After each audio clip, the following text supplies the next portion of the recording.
Hey guys, Caleb Brown, New Plan of Recruiting. Great to see everybody. Thanks so much for tuning in.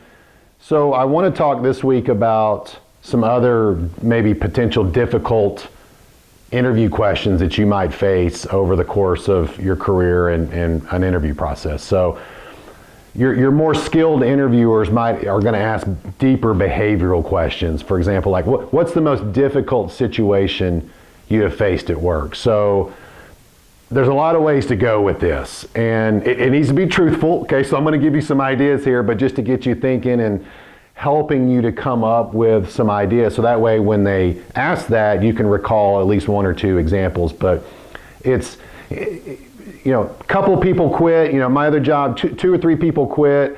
I stepped up. I took over. I worked 60 hours a week for 2 months straight, and we were able to get some people hired, and I filled in that gap. Okay, that's maybe one way. Another one is, hey, we've had several competing deadlines. I had the Smith plan to get done, I had the Brown plan to get done, I had the Wilson plan to get done. All these big projects, all these clients come in at once, and I work nights and weekends to get it done. I hired a freelancer or a contractor, I manage them, they help me, get a virtual paraplan or something, get some data input. I pulled someone from another department.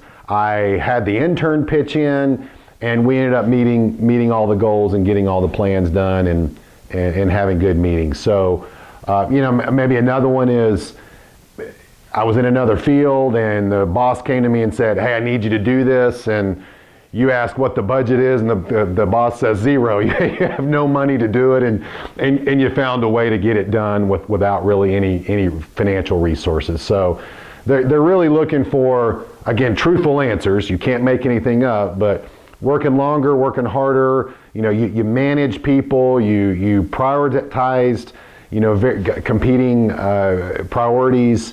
You met deadlines under pressure, and you somehow just utilize the resources that were available to you, or maybe that weren't available to you, to get the job done. So I hope that was helpful. We'll see you next time. Bye-bye.